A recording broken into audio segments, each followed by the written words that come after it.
everybody, and welcome to today's episode of Attendance Bias. I am your host, Brian Weinstein. If you pay close attention to the Phish podcast world or the Goose podcast world, then you're certainly familiar with today's guest, Ryan Storm. Ryan is the host of the Always Almost There podcast, as well as We Move Through Stormy Weather on Osiris Media, and you'll find his reviews, commentary, and general thoughts about the jam band scene at all of his outlets, which you can find in today's show notes. Ryan previously appeared on Attendance Bias in the summer of 2023 for a Madison Square Garden recap, and even at that time we were trying to arrange a traditional Attendance Bias appearance, even before that. Today is that day. Ryan chose to tell his story about the Phish show from October 22nd, 2021 at the Action Pavilion, although I know it as Desert Sky. While the summer 2021 tour was a mixed bag in terms of Phish and the Phish community coming back from quarantine and getting back on its feet, the fall tour was full of musical highlights and the true beginning of the 4.0 era. Plus, this was likely the last traditional Phish tour. The band would announce several dates all over the West Coast, with several being one-night stands. It's likely that this tour would be the last time that you could go city to city and just see one or two shows. Along with the slew of new songs and keyboard and guitar effects, this was the end of one era and the beginning of another. So let's join Ryan to talk about family, to talk about tension, and much more as we discuss October 22nd, 2021 in Phoenix, Arizona at the Desert Sky Pavilion. Ryan, welcome to Attendance Bias. How are you? I'm doing great, Brian. Thank you so much for having me. Really excited that we're finally sitting down to do a proper episode here. I am too. It's been a long time coming. You were a special guest on kind of a toss-off episode where in the summer of 2023, when Phish was playing their 7-night run at MSG, every block of shows, I did a quick recap, and I think you were in for the second recap. You were the guest, I believe, for the second chunk of shows, but that wasn't a proper Attendance Bias episode. We're here to talk straight Phish and something that's more personal to you. Yes, definitely. This is the show that we've picked today is one that, is very, very near and dear to me, as a Phish fan and in my career as a music journalist. So it's very exciting. Yeah, and that's kind of the heart of this podcast. And the show that you picked, I might need your help with the pronunciation. It's October 22nd, 2021 at the Action. I think it's Action. Yeah. Yeah. Okay. Action Pavilion, which is in Phoenix. I'm sure when I do the fact check, I'll go back and recognize one of the names that was called before this. Desert Sky. Oh, it's Desert Sky Pavilion. I think so. All right. Well, then I know it. Okay. But before we get to Phish, before we get to you as a fan, I'm sure many people listening to this podcast have heard your name, whether it's from social media, whether it's from Osiris podcasting. So you have free reign right now. What are some of the projects where people can find you and hear you? How do they find you? Thank you. So obviously the easiest way to find me is follow me on social media at Rye_Storm, or you can follow Storm Sound, which is at Stormy Podcast. I've got 2 active podcasts. The third one might be active by the time this one comes out, but it's currently on hiatus. I have a Phish podcast called We Move Through Stormy Weather. I interview artists and people around the scene about their Phish experiences and also some non-Phish interviews for fun. I also have a Goose podcast called Always Almost There with 4 other amazing guys. And we do live recaps of every Goose show day after every single Goose show and very long and comprehensive tour recaps after every tour. So if you like Goose and you like being a huge nerd for a very long period of time, definitely go check that one out. Plus, if you go to ryanstorm.substack.com, you can subscribe, totally free to subscribe, and you will get written recaps of every single concert that I attend. Plus, you will get notified about all new podcast episodes. I do some rig tours with musicians in the scene as well. All of that, if you want to stay up to date on everything that I'm doing, that's the best place to subscribe because you will get it all delivered directly to your email. So if you're like me, following Ryan is kind of like time traveling back to 2005 as if current social media existed back then. Because I was going to a lot of different concerts, like every night of the week, wishing that I could be kind of William from Almost Famous and kind of having my fingers in a lot of pies, trying to get behind the scenes, but also enjoying it as a fan. That's kind of the vibe I get from your social media, from your Substack, and from the podcast episodes that I've heard from you. Is that accurate, or do you see yourself in a different way? Yeah, I mean the Almost Famous comparison is probably the most common one for the last few years, and I'm honored to have that comparison. I mean, Yeah, I it's my love that favorite movie. movie. Yeah, it's an amazing movie. But yeah, I just love seeing live music, and I love sharing my love for live music with other people, and I'm honored that the number of people that listen to and read my material do. It's really exciting to me, and it's still kind of surreal that at this point in my life, my career is based around jam bands.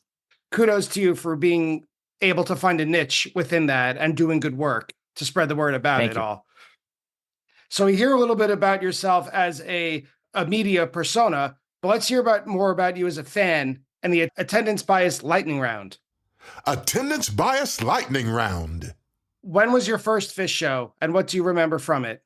6/24/12. I was 11 and a half years old. I went with my dad to Blossom in Cleveland. It was, at the time, I said immediately, best night of my life up until that point, and was only surpassed by the next Phish show I saw a year and a half later, which was actually not a very good show. But that's not the show we're talking about today. But yeah, my first show was just, a huge experience for me that night, being so little. I'd been a huge fan for just under a year at that point. Hadn't listened to, a ton outside of the few shows I had on my iPod. But I loved Phish more than anything already. Just seeing that show changed my life. It was unbelievable. I'm always fascinated by people who share this with their parents. Yeah, so there's a good story here about how I got to my first Phish show, which is for Father's Day a couple weeks earlier. My mom told me we're getting your dad a ticket to go see Phish in Cleveland in a couple weeks.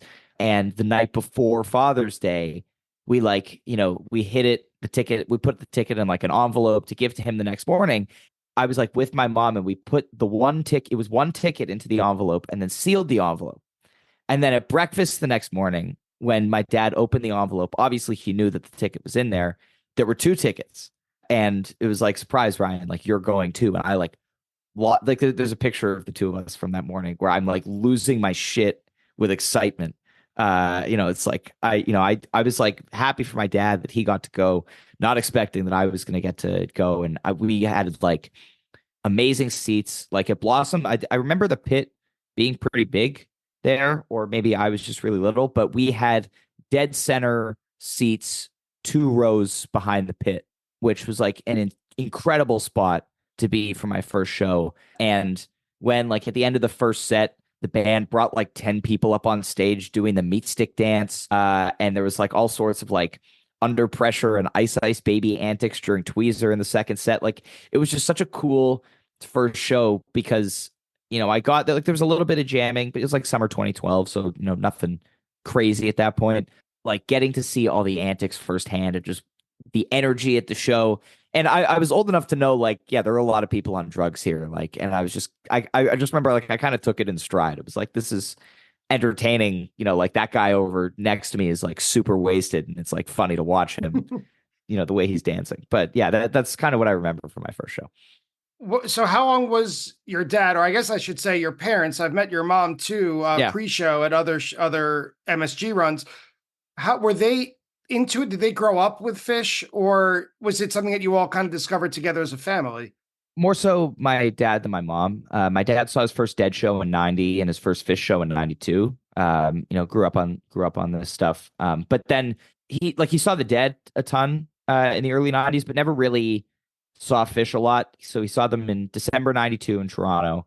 And then he and my mom saw them in Albany in '93, which is my mom's first show.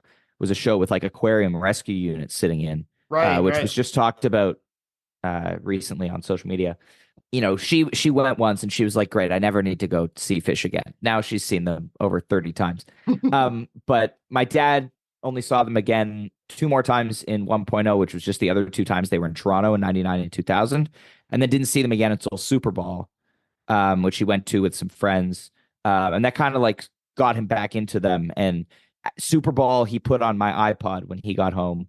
The Super Bowl Reba is what like it clicked for me. The first time I heard that, I was like, whoa, like this is cool. I distinctly remember one night in August of 2011, only very few shows were being webcast at the time still, but I remember they were playing in Tahoe. Obviously, I was in bed because it was late, West Coast start time. And I remember like my dad coming in and like waking me up and being like, come, check out. And I remember watching the first couple of songs of the webcast with my parents. And I remember saying to my dad distinctly, this is really cool, but I'm never going to be as obsessed with Phish as you are. And obviously, I very quickly eclipsed his obsession with Phish. The naivete of youth. Yes, exactly. Then my mom started going to shows again because at my first Phish show, my dad left me alone at the seat for a while to go help his buddy who was too spun and like needed to find his seat again. And, my mom was like, what do you mean you left him at the seat? Like he's 11 years old. Like what? So she started going to shows again. And then as, I started doing more in the scene, like especially in the last few years, she started to understand the community aspect and like the music a little bit more. But there are still certain jams where she'll like say to me at the show, she'll be like, we're never listening to this in the car. Like this is not approved. So I say that to myself sometimes, even when I'm at a show. I say, this is good enough for now. We'll get into it, I am sure. Mm-hmm. But as of today, next question from the lightning round. We heard about your first show. As of today, I'm sure this will change by the time this episode airs. But yes, as of recording time, what is your most recent show, and what did you think of it? Gamehenge. And like, what more can you say about it that hasn't been said? It was the greatest night of my life. And I don't think that will be eclipsed the next time I see Phish. Though the next time I see Phish is going to be at Mondegreen, so anything can happen. I'm doing Mondegreen and Dick's this summer, which I'm really excited about. But yeah, Gamehenge, I cried for 2 hours. I never thought that I would ever get the opportunity to see Gamehenge happen, or that it would ever happen again. I remember as far back as fall 2013, going to my second show, 10/22/13 in Rochester, the dud show of an amazing tour. But I remember people were still talking about like, oh, they didn't play any Gamehenge songs at Hampton. Like maybe they're going to do it at Glens Falls. And then they opened Rochester with AC/DC Back. And it was like, okay, they're not doing that. But when I was in middle school, I remember reading like Trey's senior thesis, Gamehenge, like whatever was online at the time. Like I just remember discovering that Gamehenge existed and just like going all in and reading about the whole story and everything that was going on with it. Then being like, oh, they haven't played it at the time. It's like, oh, they haven't played it in 20 years. Being like, wow, I guess, I'm never going to see it. And every couple of years, there was always like a run where they would do 3 nights and it's like, oh, no Gamehenge songs yet. Like maybe it's going to happen. Maybe this is it. But the fact that it actually happened and I was there, it was just incredible. Like as soon as, Jimmy's grandma said Gamehenge, I started bawling. For me, it was the Man Who Stepped Into Yesterday guitar riff. That's when I believed it. I didn't really believe it, even with the rhombus and everything. And I put my hands like they're up to my gonna fake us out somehow. I thought like after they're not Lizards, actually gonna do it. Yeah, I thought after Lizards they were gonna play Ha Ha Ha, and I thought they would just that go off into the rest of the set. That would have been so cruel. But it's not beyond them. Oh, not at all. Do that. Yeah, yeah.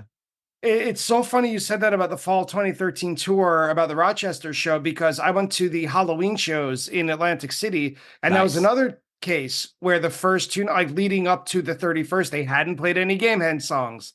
And people, even around my hotel, were scared to even say the word Gamehenge out loud. Like you could even see it in conversations where people would be like, they haven't played anything from, And it like you don't want to jinx it. Yeah, it's like Poltergeist. Like if you said it too loud, the ghosts would come out and the whole idea would go away. But right, and I think that tour especially was like, oh, they're playing all these old school venues in the Northeast. Like this is Reading. When they're going to do it. Yeah.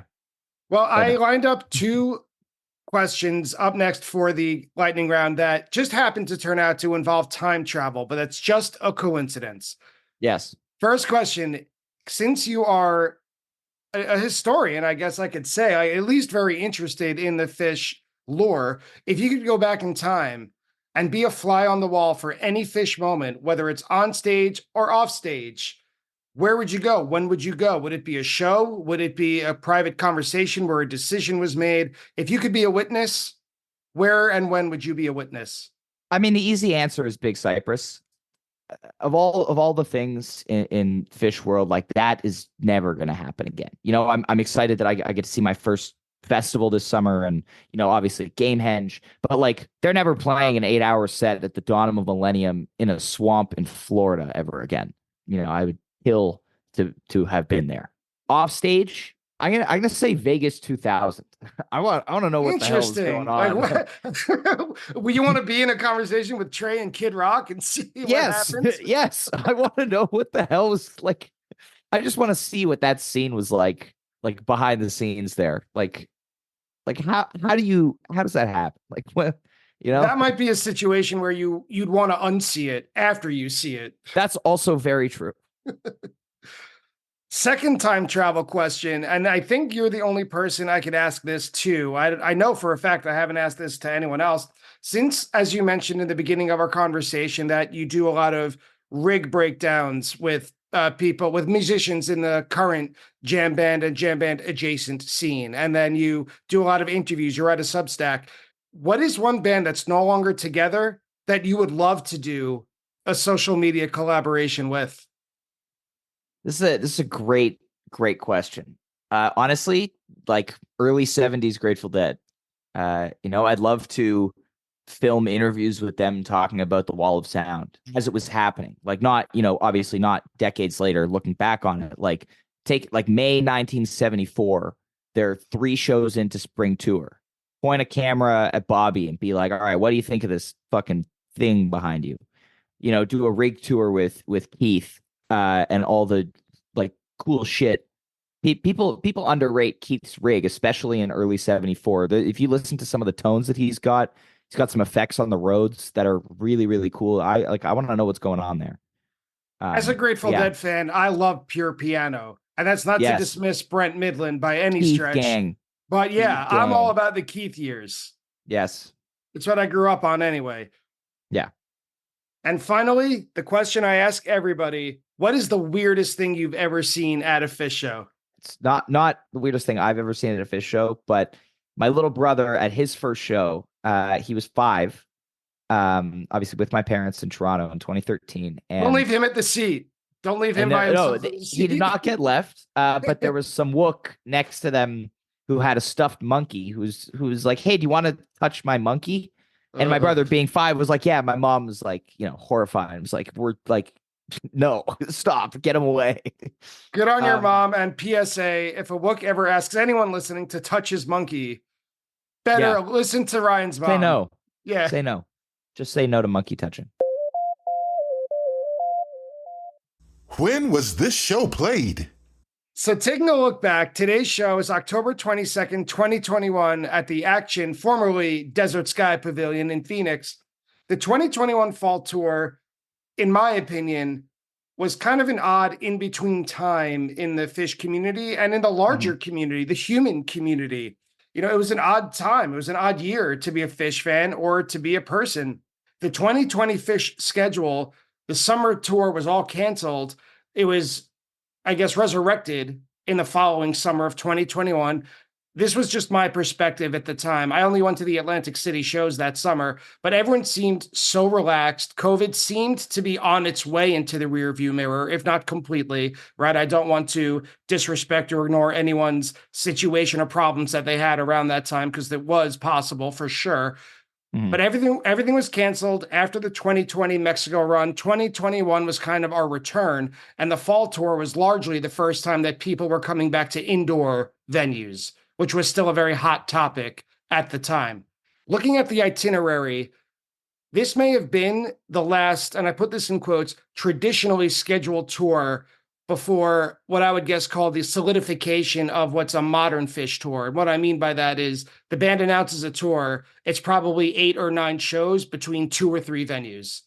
And they're all 2-night stands or 3-night stands. So 3 years later, as you and I are speaking, we've kind of gotten used to that. So this fall tour was 13 shows, began in Sacramento, California, moved to San Francisco for 2 arena shows, then moved north for 2 nights in Eugene, Oregon, before today's show, which was a standalone night, which is a rarity these days, in Phoenix. After that, they cut west for 1 night each in Chula Vista and Los Angeles, and then Santa Barbara, moving just a tad north to Santa Barbara before the 4-night Halloween run in Las Vegas that closed the whole tour.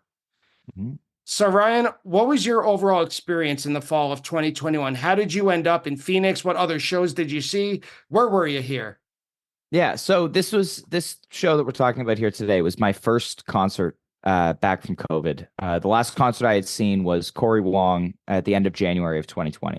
So, long time coming. And this was my first concert since kind of becoming active in the Phish community and, having a podcast and like going to a show and wanting to like meet a bunch of people who I'd met online. So my dad and I flew out west for Phoenix, Chula Vista, and LA, which is kind of really interesting that you mentioned. I hadn't really thought about like the last like traditionally scheduled tour. Like, yeah, there were like, this was 4 nights in a row, not 4 consecutive nights, but I guess 4 shows in a row that were single nights. You had the weekend, Friday, Saturday, Sunday in Phoenix, Chula, LA, and then Santa Barbara, and then Vegas. And we were originally going to do Vegas, and then we decided to do these ones. We were like, oh, let's do, the 2 outdoor shows. This also was my first Phish tour where I was like live tweeting every show from the couch, because summer 2021, I was still at summer camp. I was offline for the majority of the tour, following along from a distance and listening, downloading when I went on my days off. Like, it was a whole thing. I came back, I was back on for like the Gorge, Shoreline, Dick's run at the end of the summer. But this was my first tour where, especially it being on the West Coast, like I was staying up until 3:00 in the morning every night, watching the webcasts, watching that tour unfold from the couch was like, yeah, like I'm not going to bed when they're playing a show like 10-16-21 or 10-17-21, like the jams that they're coming out with and the set lists. And, fall 2021 to me is like the jam filled tour. Like, this is the time when literally any song can get jammed out. And by the end of the tour, like every song was getting jammed out. And I just remember everybody was like, there was like nary a complaint to be had. Like everybody was just so excited about the music that the band was putting out, how tight they sounded, the improv being amazing. As the shows I was going to see got closer, I was just like, oh my God, like I cannot wait. At that point, I kind of felt as though I was a little bit cursed in my Phish attendance. Like, I had never Why do you say that? Yeah, that's well, just because I had never, I'd seen 7 shows pre-COVID, and I had yet to see a show that was like really, really amazing, like that people really talked about afterwards. The closest thing I got to that was like I was at the night 2 and 3 of Rosemont in 2018 with like that really incredible No Men. But as in terms of full show quality, I had yet to see one that like really blew me away from front to back. On re-listen again, obviously when I was really little, all the shows blew me away. My last Phish show had been Toronto in 2019, which was like arguably the worst show of the year. One of the worst shows of the year. So you were seeking what my wife and I call special show with capital S's, yes, right? Trademark at the end. Exactly. And I was just like, the band is coming out. Like, this is what the tour has been so far. Like, I'm getting some shit here. And I think I like this Phoenix show a lot more than a lot of people. Obviously Chula the next night is, ridiculous. But we're talking about Phoenix here. And this was also the first concert I wrote about the day after it happened. And where were you publishing it? Was it on your Substack? Just on my Substack, which I had just launched in early October 2021. So there was like nobody reading this. I was like, fuck it. Like, I had my podcast, my Phish podcast, for around a year at this point. And, I was very active online, obviously. And I was like, okay, like here's another opportunity for me to kind of express my feelings about the shows, because obviously I'm not doing a live podcast recap. Like, HF Pod has that. I'm going to write about it. And so I published a review the next day, and I did for, the other 2 shows as well. And I went back and read my review of this show the other day and kind of just like, wow, like, my writing has changed a lot in the last 2.5 years, which was interesting. But this show means a lot to me, both as a Phish fan and in my journey to where I am today in music journalism. Well, yeah. Why do you have attendance bias toward this show? You have seen a number of live shows, whether it's Phish, whether it's other bands. For Phish, why did you pick this one? Because it was an emotional show for me. Again, no live music, since January 2020, seeing how Phish had been playing all of 2021 and seeing a ton of people, my dad did the whole Gorge Shoreline Dicks run, and just watching him, from a distance having the best time. And it was funny because he met a lot of people I knew from Phish Twitter before I did, because he went, he went out to those shows. So yeah, it was just, I just remember when Julius started, also at this point, like there were, I'd seen 7 shows. Like there were so many songs that I was still trying to tick off the list. Like this show was my first Mike's Groove. I think it was my first Julius too. Like it was, immediately from the jump, like, oh, here's a song I haven't seen before. I wouldn't see Wolfman's until the April MSG run. Oh, wow. Yeah, which was like, at that point I was like, where the hell? How many first sets do you have to see? How many second songs in the first sets do you have to see? Exactly. Before Wolfman's brother and pops up? it took me 8 shows for a Mike's Groove. Right? Like it felt, there were a number of times where they played it like, right before the show before, like, the eternal thing where they play the song you want right before you see them. Yeah, it was from the first notes of Julius. I just remember turning to my dad and being like, I'm so happy to be here right now. Like feeling that energy of the Phish show and like just being back in that setting just felt so incredible. Set 1. Well, let's dig into it. Set 1, as you mentioned, opens with Julius. So very positive vibes right off the top. The first thing I wrote was a classic 1994 show opener. Here we are many years later, but that's what it always brings back to me. It always feels good when they begin playing this song at the beginning of a show, because it's kind of a warm up instrumentally, I guess I could say. It's kind of swing rock groove, and it doesn't require a lot from the band. Not to say it doesn't sound good, but to me, it sounds like a warm up. And it also almost forces the audience to be a little quieter than usual, because they play it softly. The dynamics of the song kind of demand it at the beginning. It builds tension. And then the first thing I noticed when you said no one was complaining in 2021, everyone was so happy. But at 45 seconds, there's Broadway Trey singing, and people were complaining about that. You're right. People were complaining about that. Yeah, that you are correct there. This Julius is also interesting because it's the first Julius of 2021. That was interesting on this tour, especially. I remember playing like Phish bingo every night, and it was like I did pretty well over the summer, but I remember this tour, there were like conspicuously long gaps between songs. And, like, for example, I Never Needed You Like This Before had been played a bunch of times over the summer and then only got played once on this whole tour. So they kind of changed the rotation a lot from earlier in the year, and especially a song like Julius, which you expect to be a setlist staple because it generally is, doesn't get played until halfway through fall tour, which is really interesting. And as an opener, which is a rare slot for it.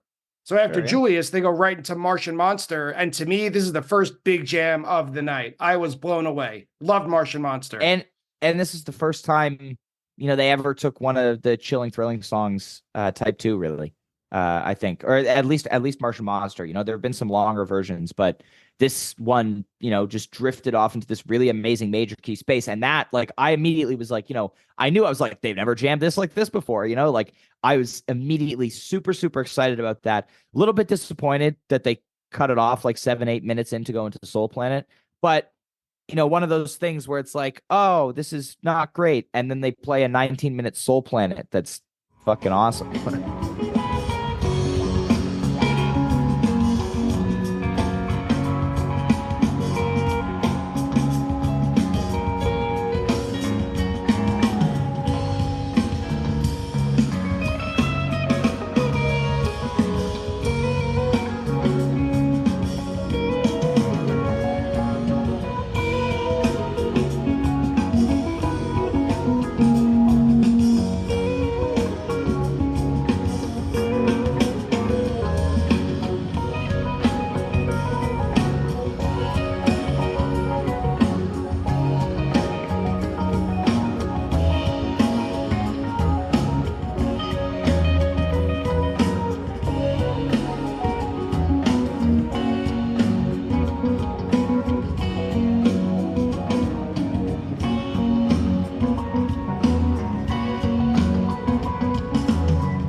Martian Monster for me, it's always fun to hear it. The first one that really impressed me was, I think, I'll have to check this. I think it's 2015 at the Man in Philadelphia. And I remember walking out, people were already calling it the Martian Manster.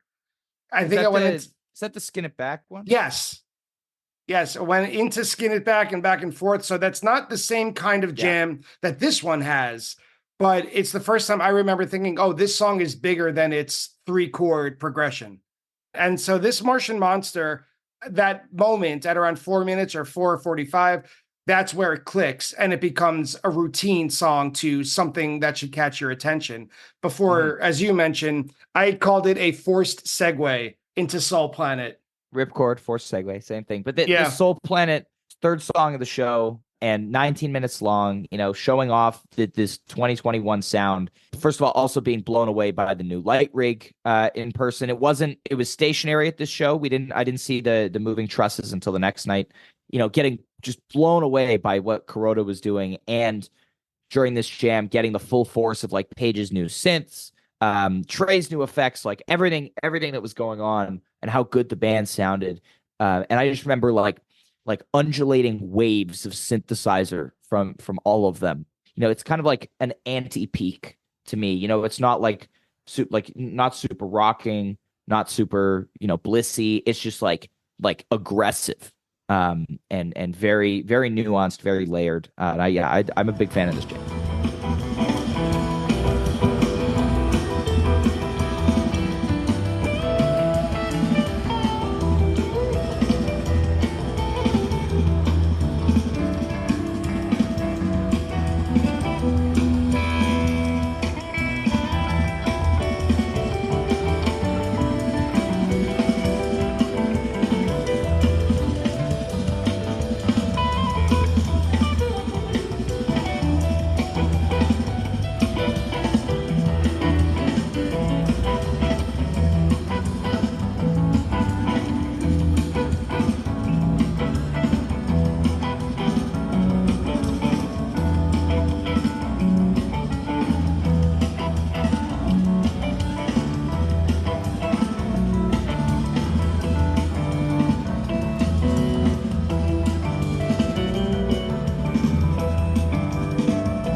Yeah, I am too. The way you just described it kind of made me think, if it were totally out of context, your description, I would think you were talking about 1997 or 1998, actually, where it's much more democratic and spread out. And it seems like all 4 members just kind of move up almost elevator style to a new level until eventually everyone's doing something crazy that's somehow coherent, but also individualistic. Yeah. Is that what we call 4.0? Yes, very much so. It's the maturity in jamming. And I just remember, being so excited the whole year about how all of them came out of the pandemic. Obviously the pandemic was terrible for so many reasons, but it may have saved Phish. Saved? What do you mean? Well, if you look at where they were at the end of 2019, there was a bit of an upward trajectory again, like the Mexico 2020. The jams were getting a little bit better, and I think set listing, but 2019 was obviously a down year for the band. Like tempos were like at an all-time low. Trey was kind of a mess in terms of compositions, and just his playing was not great. Obviously, he came out of the pandemic, and all of them came out with like new sounds and being very rehearsed and tight and like on a mission to jam more. And that's, been like the last few years have been incredible. It's been the MO. So I mean, I don't know where, obviously I'm sure Phish, because they're Phish, would have found their way to hit new highs without the forced break. I'm curious what, 2020, 2021 would have looked like, if they played a summer tour in 2020. Like what does that look like? How does the band sound? And how do they grow from there? Yeah, I've had that thought, oddly enough, a number of times, because I was at Mexico 2020, and I remember soon after having the thought, we got robbed of a really good year of Phish because they sounded good in 2020. But we're getting a little far from it. It's the Soul Planet. I do want to focus a little bit. There's a moment at around 7.5 minutes where Trey and Phish are being very proactive, even though it didn't seem to have a lot of direction. This is the synthesizer parts I think you were mentioning, where I wrote fun and weird sounds that I can't quite decipher. And I also couldn't tell if it was Trey or if it was Paige making them. Was it both? What do you think?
Definitely both. That's a big hallmark of the 2021 sound. Both of them just leaning into their respective synths.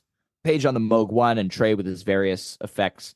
This and like early 2022 was like the height of both of them just like, going full on into the synth effects. There's this like screeching that Trey keeps like, "Meow, meow," and then it turns into a delay where it just kind of builds on top of each other.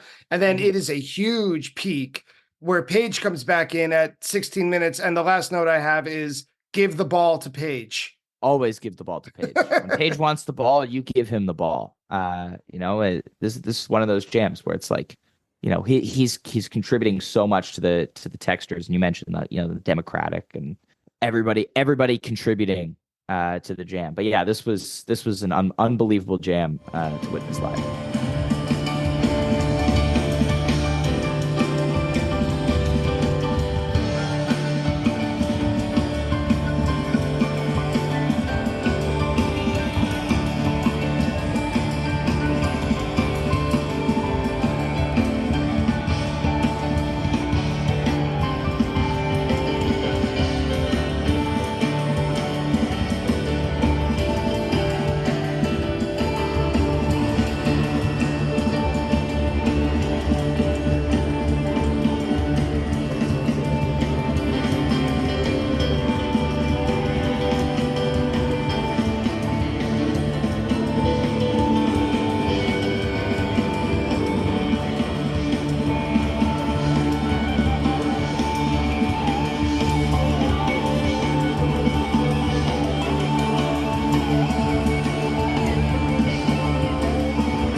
It kind of fizzles out at the end into my friend. And the only thing I have written down is... It's a great segue.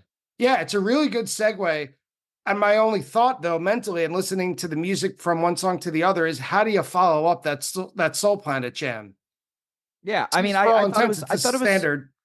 Yeah, but I mean, I think it works well as a landing pad after the jam. You kind of need to have that juxtaposition. I think my friend keeps the energy up, and it was a good segue out of Soul Planet. A kind of a natural exit ramp. So it was good. We get that, and then bouncing around the room, super chill, just standard version. I think this was my first version of that too. It's always fun. I've said this before, but bouncing around the room, I'm never sick of it. I know when it was new, people were hating on it because it never changed. It was like carbon copies from one to the other. It's something to be proud of to write a really good 4.5-minute song as a band. Yes. So yeah, my friend, and bouncing around the room, kind of two landing pads for such an insane jam between Martian Monster and also Soul Planet. Things get a little wackier. You mentioned in 2012 with Antics. Here we are in 2021 with some Antics with Scent of a Mule, where Mike sounded a little off in terms of remembering all the lyrics in the first minute. I'm not a nitpicker, but am sometimes. And then the MVP of the night so far, Paige, begins the Mule Duel, which is always fun to listen to. I don't get sick of this. Some people do. Yes. After, It was fun. Son of a mule. yeah, maybe it's time to go to the bathroom. Yeah. I think at the time I didn't go to the bathroom, but if I had to go to the bathroom, this is the time of the set. Yeah. And then more begins. If I were there, I would assume that this would close the set because it's felt pretty monumental already. All I need are two really good jams, and I'm saying I got my money's worth. And then there's more Page at 2 minutes and 45. I described him as the golden child in this show during this song. Like there's a fun type 1 jam, and they're just brimming with confidence during more. Yeah, Trace started playing more, and then I looked at my watch and I was like, we're like under an hour into the set. Like, this better not be the end. Like what is this, like the 90s where you're playing 58-minute sets? Like, please don't be the end. And I was very happy when they started Ghost afterward. But on the topic of more, one of the other things people were complaining about in this time is like, oh, they're playing more so much. Like I hate the song, whatever. Everybody had their hands in the air and was, singing along very exuberantly. If you don't want Trey to play it, you're doing a really bad job of, not having fun during this song. Well, yeah, that's kind of the MO of what the guys over at the Stub Me Down podcast called the Church of Trey songs, where people groan when it starts. It's kind of cheesy. By the end, find me someone who's not with their arms in the air singing along and being excited to hear it. Exactly. He'll get you. But you mentioned the set closes with Ghost, with a really fun jam, like some really funky Fishman fills toward the beginning. It starts kind of soft and brooding, and I borrowed this phrase, I don't know from whom, but maybe you could give me a little bit better way to say it. Trey at around 8 minutes plays what I call the bullfrog tone.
That's the perfect way to describe it. It's that like bass synth thing. But this jam to me is like a boulder rolling downhill. It just like gradually picks up more and more steam and energy. And I like your note about like the quasi squeeze of reprise groove that they get into. But yeah, it's a really solid peak. We get like a random Julius coda tacked onto it just because why not?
That's my favorite. I love Yeah. that. I love when they do that, because if you asked me in real time, if I were at this show, what song did they open with? I probably couldn't tell you in the moment, but it's always in their heads, or at least Trey's head, I guess I could say, that he's always ready to insert a tease from a song that, or a callback from earlier in the set. And it just reminds me how present they are in the music, where it kind of allows me to kind of zone out a little bit in a fun way. So really solid set, two big jams. My highlight listening to it after the fact would be Soul Planet. And if you Most asked me definitely. in like 2019, would future Brian ever say that? I would bet against it, but here I am now. If 2019 Brian said that, I would tell him to go listen to the 8418 Soul Planet. All right, I'll have to. I will now. Hi, everybody. Brian here to welcome you to the set break of today's episode of Attendance Bias. First, thank you for listening. And second, just a quick reminder to tell you that even though Attendance Bias comes to you for free, it does take a lot of work and it does take quite a bit of money to keep the lights on here at production. So I just wanted to ask a small favor. If you could support the podcast in any number of the following ways. If you could leave a review or a rating of it on whichever podcast app you use. If you could spread the word, telling a friend or someone you think may be interested in it about it. Or probably the most concrete way is to go to www.buymeacoffee.com/attendancebias and donate however much you can financially to help with the continuing costs of Attendance Bias. So thank you again so much for listening, and I hope you enjoy the second half of today's episode. Set 2. Opens with Loving Cup, which I thought was funny compared to Julius opening set 1, is like a closer as an opener. Yeah. Start to the set. Yeah, and I like that a lot. I love, again, the changing up of placements. Like fall 2021, any song could be played in any slot. Like Hood was I think it was like the second song of the first set of the first show tour. It's like there are basically, this tour was like, that rule book that we've already kind of torn up because of how the summer went. It's like there are no rules anymore to set listing.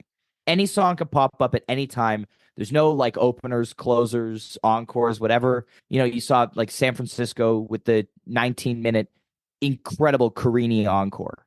Anything can happen at any time. Anything could be jammed. And it was just like, I say this, every time I talk to someone about this, it's like, what a time it was to be a Phish fan during this tour. It was like this 2 weeks. It was just like, holy shit, like they're doing another thing. Like, And it's so first out of funny. Eugene, 25-minute disease opener. Like, okay. And we've gotten used to that by now, because my most recent memories, whether it's the end of 2023 or Mexico 2024, where they could do anything they want, and you can almost come to expect a big jam to open a show. To expect it is wrong, but not be surprised by it. Right. It's incredible. But yeah, this Loving Cup is great. And then, when Trey started playing mics, I like screamed and like jumped in the air. Like I was so excited. That was like the one thing going into the weekend. I was like, they have not played Mike's Groove on this tour yet. Like, this is it. I'm getting it. Like, it's going to happen at one of these 3 shows, please. To get that, obviously this is like as standard as Mike's Groove gets, It like, is pretty straightforward. Yeah. It's nothing Mike's outside the box Hydrogen. here. Yep. But and getting Hydrogen too, like, which, has popped up more in the last few years, but especially, pre 2021, like for most of 3.0, like that's pretty rare, or at least more uncommon than, just getting like another random song. But I was so excited about Mike's Hydrogen and Weekapog, crossing those off the list finally. At this point in the set, I'm like, okay, like we're warmed up. Like I need a jam here, like we're however long it was, like 25, 30 minutes into the set. And there's been like no improv basically. Like, yeah, because there were chunks. There were chunks in mics where they were like coming together at around 6 minutes, but then they would trail off and noodle. And then at about 7, I wrote that at 7 minutes and 45 seconds, it seemed like it wasn't going anywhere. It just seems like they were ready to bail, which goes into I Am Hydrogen, which, as we discussed, is not quite a rarity, but it's not taken for granted any longer. Always fun. I'm always thrilled to hear it. And Weekapog, Paige takes the lead again. Give it back to Paige at around, 3.5 or 3 minutes, 50 seconds. He takes the lead, and then Trey steps up. They meander. and they close it. As you said, standard, strong, Mike's groove before everything's right. And wow, this is it for me. So it's right in the thick of, and I don't know if this is the right phrase, I wrote forcing 4.0 onto the fans. Like, you don't like these 100% optimistic, everything's right kind of songs? Well, we're going to shove it down your throat with like the here's best a 25-minute version. Yeah. This is still, I believe this is still the longest version to date here. Yeah, this jam kind of blew me away in the moment. You know, like Soul Planet was, you know, amazing and, you know, close to 20 minutes. This is like heart of the second set, you know, massive sprawling jam here. He's showing off the tones. There are a couple of shifts in this jam from Fishman where he just kind of like capitalizes on a moment and just like starts, you know, like kind of brute forces into a new section, which is really interesting. I remember actually getting worried. There's like this initial build kind of thing where I was worried about Trey ripcording into Possum. I was like, you know, I was like, based on how the set had started, and I was like, don't do it. Like, just keep jamming. Like, it's like I'm always like, you know, imploring Trey when like I start to hear, you know, like, oh, maybe this could, you know, get pulled into another song, because I know, like, you know, I know that he in that moment has to recognize like, oh, like I could start playing Possum here, and there are certain times where he will. And there are certain times where he's like, no, like we're going to keep going here. Sometimes, like, you know, a couple of times last year, even where like Fishman would bring it back to the song, or even the Mexico Wave of Hope. You know, Fishman brings it back to the Wave of Hope drum beat kind of midway through, and Trey's like ignores it and, you know, just keeps going. It's like, no, we're jamming here. And so they did that in this jam. Really, really amazing peak. I remember. And then, but the last like minute or two post peak, when they get into that like really quiet, just like very mellow zone, you know, like they get into that like thing where you're thinking like, you know, but the patience and the commitment to quieter dynamics.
And yeah, I wrote at 15 minutes, they're starting to percolate.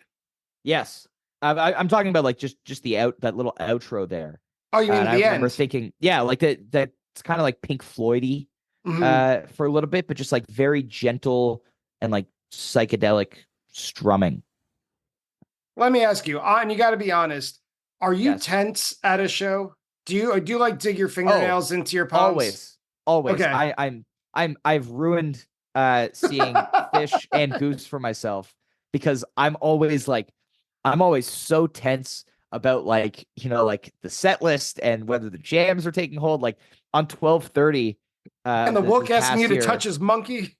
exactly but on 12:30 of this past year, 12:30-23, you know, that second set, you know, it's 12:30, you're expecting huge things. Tweezer starts in the second set, you're like, let's go, and then 13 minutes in it gets ripcorded, and then, you know, like nothing really takes hold for the rest of the set. I had to go during Golden Age. I like got so in my own head about like, you know, it's 12:30 and they're ripcording everything, like what the hell. I had to like take a walk around the concourse. I like got back to my seat as 2001 started, and then I was like, okay, like, you know, expectations are gone, I'm just gonna have a good time now. And I, you know, then I relaxed and had a good time for the rest of the show. But, you know, I love, you know, over analyzing every note, but sometimes having high expectations is bad, and Of that was course. one of those. Yeah, I mean, I love being tense. You know, it's how I enjoy Phish, or I just I like overanalyzing it, right? Like, and so sometimes it's gonna pay off, and sometimes it's not. Yeah, Yeah, I mean, I have I'm so just much nervous energy during a show. I feel sure. it. I understand what you're saying. I have to keep learning not to have those expectations. I have to keep telling myself, don't do this next time. Yeah, I think I've gotten better at just like going into a show and being like let's have a great time. But it was something about it was December 30th. The first two nights had been amazing, and I was like, yeah, let's go. This is December 30th. We're in, and then we weren't. But Made up but then for the next obviously, night. well, I was gonna say, and then they played Gamehenge, and I was saying to one of my friends after the show, I was like, whatever anger I had at Trey last night, like he's more than forgiven. Like he Yeah. can he can rip cord shit the next time I see them. I've seen Gamehenge now. Like, Right. He's it's got okay. credit now. He Yeah, has his exactly. capital to spend.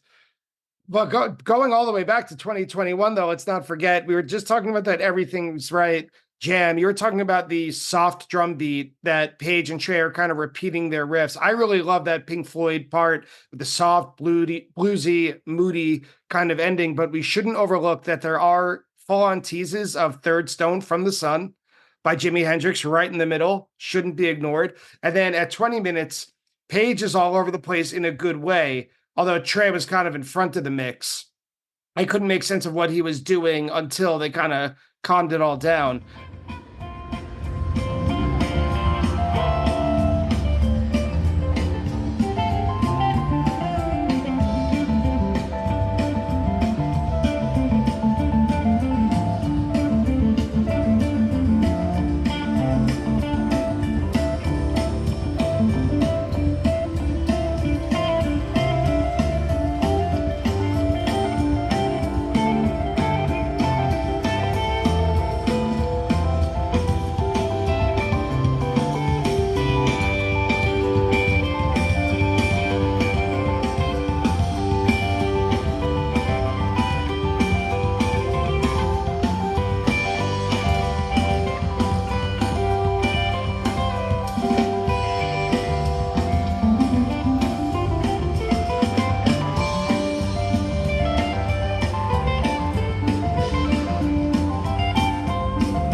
I think I wrote about Page more in my notes for this show than I have for possibly any other show I've done on this podcast. He was really all Awesome. over the place in the best way. Yeah, no, he's all over the stuff. And I thank you for reminding me about the Third Stone from the Sun tease. That's another thing I love, recognizing teases at shows. And so I got excited about that one in the moment. Of course, it's Jimi Hendrix at a Phish show. Hard not to. Exactly. And they close out that big jam, for me, the highlight of the set so far, into Life Beyond the Dream. And you could tell, I thought at about a minute in or a minute and a half, that this song has evolved so much. Like, it still, I don't think, has really grown into itself, but I like the song. I just feel like compared to 2024, it has a thrust that maybe in this version it didn't have. It hadn't like grown its wings yet. Interesting. Because I remember thinking like that this was actually like great placement for the song. This was another moment like more where like everybody was singing, the energy was great. And I was like, yeah, like this is a good power ballad. It is for the slot here. And I know sometimes it doesn't hit, but I felt as though at the show, this worked really, really well as the landing pad. And then throw in a 5-minute Cities for shits. I always hate when they play this song with no jam whatsoever. It's like, yeah, it's Cities, like, it's like begging to be jammed. And it seems based on last year's performances that this is getting jammed more, which is great. But yeah, it's taking up 5 minutes. I will not complain about 5 extra minutes of Phish, but underutilizing the song. I agree. And I also thought it was a little awkward that they started it solo. Like it wasn't segued in from something else. It felt like when you have dinner at 4:00, it's like you're enjoying it, but something's a little off here. You're going to be too full for when you normally have dinner. And it's a little too late for lunch. I don't know. It was just kind of awkward to just start Cities to have it completely isolated as opposed to being segued into from a jam. And then they closed the set. We're already there with Harry Hood that has a great crowd reaction. Oh, what man. a Hood. Yeah, this is a good one. This is actually probably my second favorite attended Hood after the one from last August at MSG. This Hood is spectacular to me. You know, I'm not a believer that Hood should be a Type 2 jam vehicle. I think to me, this is like the perfect, like this is as jammed out as Hood should get. You know, just like a build, you're kind of Type 1.5 for a good amount of it, like building tension in that minor space. And this really shows off like how great informed Trey was in 2021. And the way that he utilizes the whammy, the way that the band just kind of builds underneath him, you know, especially Fishman, and just his playing throughout the jam. It's so aggressive. It's so assertive.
And then when they finally blow back into the Hood ending, it's like, I just remember being absolutely like floored, blown away by it, because it's one thing to witness the really strong improv from earlier in the show, but it's another thing, like, you know, coming out of COVID, and, you know, my last show was like Toronto 2019 with like, you know, Slop and Slow and whatever, coming to this Hood and seeing it executed to perfection, and the jam be unbelievable. I was just like, so happy, and I was like, you know, I get to do this again the next 2 nights. Like, yeah, you gotta walk out feeling great. To me, feeling good about Hood. Yeah, of course.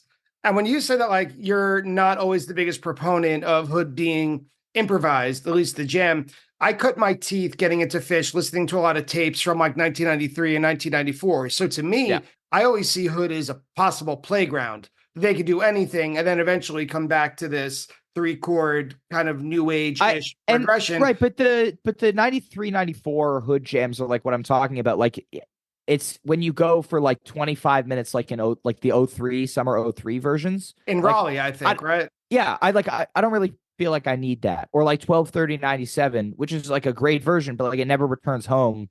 It's songs like Hood, Slave, right? Like, I don't need it to be Type 2. It you know, give me the builds that eventually wind up, you know, in the song. Like, I love the 93 and 94 versions where it's there is some exploration, but it's stuff like, you know, just like a quiet build, or like some like tension, or, you know, like a little bit of minor key detours on the way to the peak, but it's nothing like sprawling improv getting into like a ton of different zones. Like, you know, I would have been, well, I mean, obviously if Phish wants to play a 30-minute Hood, I'm obviously going to enjoy the hell out of it because it's still going to be really awesome. But I think as a song, I would rather hear a more straight up, you know, but like the last couple of versions have been pretty much just like strictly Type 1, but like they've been so well executed and so well played. It's like, yeah, this is what you want from this song.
I mean, these songs have been played, agreeing with you, I mean, these songs have been played for 40 years now, right? Slave, Hood, some amongst the earliest of all Phish songs.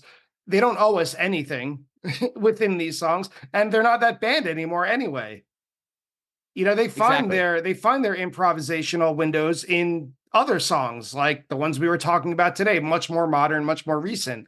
But this is, to your point, a really excellent Hood on its own. And I agree with you with that transition at the end back to Hood. I wrote masterful at about 12 minutes that it comes back. We're not done with the show entirely yet, because we've heard the encore that maybe anyone listening to this podcast has heard before, with Susie Greenberg and Cavern. If you had to just kind of do a bingo board, Susie Greenberg and Cavern for an encore, that's what you're going to get. That's just meat and potatoes Phish. Exactly. Yeah, just a little bit of a couple of rockers, have a good time. My dad and I started to leave at the end of Susie, and then they started Cavern, and so we went back to our seat. Of course. It's like, and now I'm like, I made that mistake in December as well. I think it was on the 28th. They finished, I forget what song it was. And I was like, all right, I'm going to get a head start, going to get going. And they started Santos when I was like halfway up the aisle. I was like, well, back to my seat we go. Like, this is what I get for leaving before the house lights are up. So I try to always wait until okay, they're not going to play another song. Because I don't want to be the guy that was, in the parking lot on 10/21/18 when they played Yem as the double encore. Yeah. You never want to miss it. Yeah.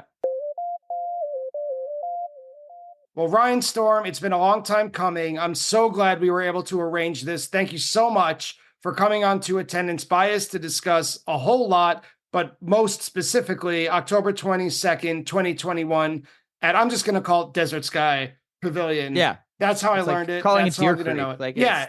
It's still Great Woods. Yeah, exactly. But exactly. One last time, can you give anyone listening just one more plug for your outlets where they could read what you wrote, where they can hear what you say? Just go to ryanstorm.substack.com. That's the easiest place to find anything. If you like Goose, follow Always Almost There. Just want to say, Brian, thank you so much for having me. Really delighted that we finally got to sit down and do this podcast. And thanks for letting me have this opportunity to talk about one of my favorite shows I've ever seen.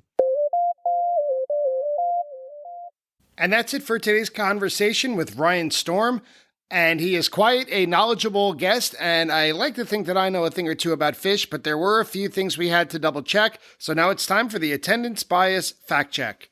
Attendance Bias Fact Check. I was correct about the previous time that Ryan was on Attendance Bias. It was to review the middle two shows, nights 4 and 5, of Phish's summer 2023 MSG run. The Action Pavilion was originally known as the Desert Sky Pavilion, but it has also been known as the Talking Stick Resort Amphitheater. Ryan's family Phish history goes back a while. He mentioned that his mom's first show was in Albany, 1993, with the Aquarium Rescue Unit, and that his dad's first show was in Toronto in 1992.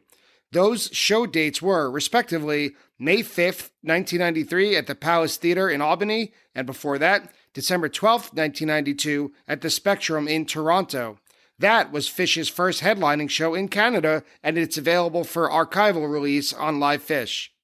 The notable version of Martian Monster that weaved into Skin It Back and Forth was played on August 11th, 2015 at the Mann Music Center in Philadelphia, also known as Martian Manster.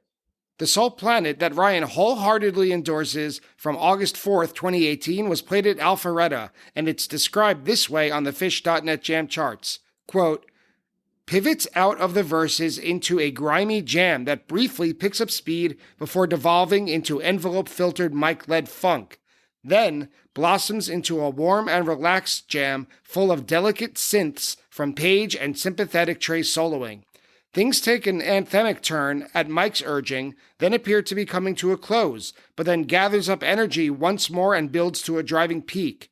But rather than close out, Phish and Page lead the way for another filthy and funky groove with tinges of 2.0 jamming style before dying out and segueing into a song I heard the ocean sing. End quote. Certainly sounds like that version of Soul Planet is worth a listen or two or 10. And finally, Ryan was correct. At 26 minutes, the version of Everything's Right played at this show is the longest version as of this recording. And that's it for today's episode. I'd like to thank Ryan Storm for joining me today. Please check the show notes for all of his outlets and podcasts and such. I'd like to thank Phish.net for their help with the fact check, Phish.in for the recording used in today's episode, and the Mockingbird Foundation for everything they do. If you enjoy Attendance Bias, please support the show.